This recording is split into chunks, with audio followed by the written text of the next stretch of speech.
Hi, everybody out there in Mr. Arnold's CPC30 class. Today we are looking at an active reading technique called prediction and reading for meaning.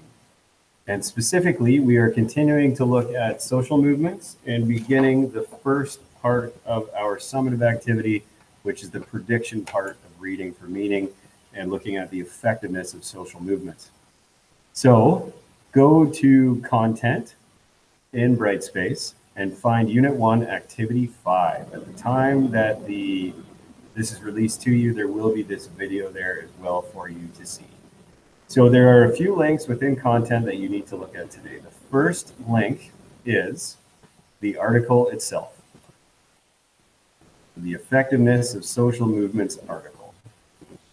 And you'll see that within effectiveness of social movements, there are different pieces. This is an essay that was written by someone that we are taking a look at today, and we are trying to draw some meaning from the reading. So I would highly recommend that you, if you'd like to print this out, you can download this by opening it into a pop-out or opening it into a new window or full screen. So that's what I'm going to do now. I'm going to pop this out into its own window. And once you have it open in this window, you can click on print, or you can hit Control and the letter P to print this out for you. You can also unlock the functions of this document using Read and Write for Google Chrome.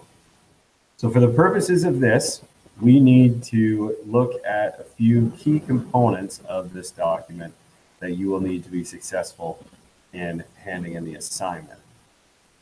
So specifically, we are focusing today on keywords or the language in a document, to fully understand what those keywords are. So once we start reading the document itself, we will have a richer understanding of the terminology used in this. We are also going to use the 4 stages of social movements to do our own analysis of a social movement for the summative for this unit.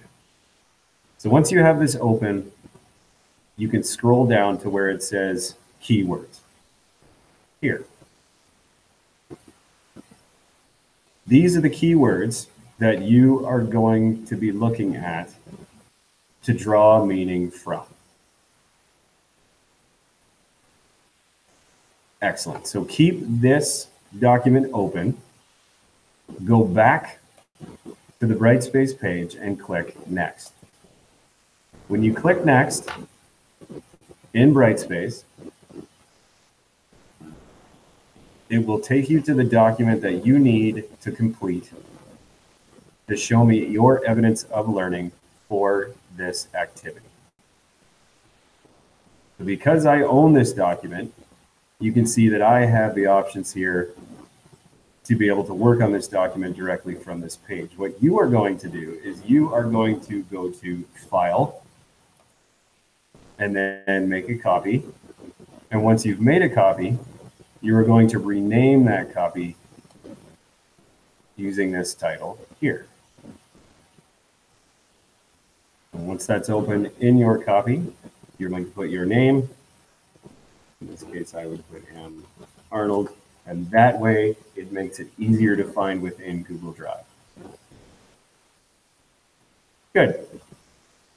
So once you have the document created, you are ready to use this document to predict the meaning of some of these terms. The first stage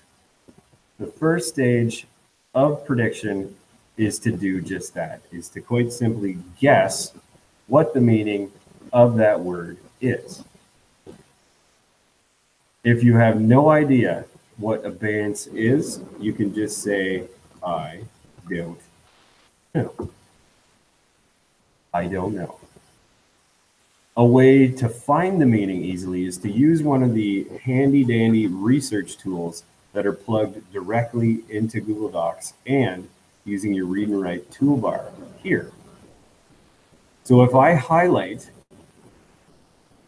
the term abeyance and I go to my dictionary, the dictionary would give me a definition of the word abeyance. So So you can see here that it says temporary cessation or suspension. You can also have read and write read it to you. Noun. Temporary cessation or suspension. There you go. So you could put in here cessation or suspension. Now that's directly from the dictionary definition. You can go even further and say, okay, well, I don't know what cessation means, so I'm going to go do this, and I'm going to click on this again. So now I know that it means a stopping. A stopping. So instead of putting cessation, I'm going to put a temporary stoppage. The key word for me there is that this stoppage is temporary. Temporary. So I can say, if I want to put this in a sentence, I could say the temporary stoppage of the snow. There's been a lot of that going on. And the meaning in the article, you can find that meaning using our powerful Control and F find function in the document. So Control F, I'm going to use the word advance. And I find here that there are a few instances of the word advance. The first one is here. The second one I want to look at is here. And we can see that from the article, you can look at it directly and say, a movement temporarily ceases. Right here, a movement temporarily ceases. There, in which a movement temporarily ceases. I'm going to do Control and the letter C. I'm going to put that in the meaning in the article. I know that we're looking at the emergence of social movements, and I now know that when they talk about social movement abeyance, they're talking about a temporary stoppage or a movement temporarily ceasing or stopping.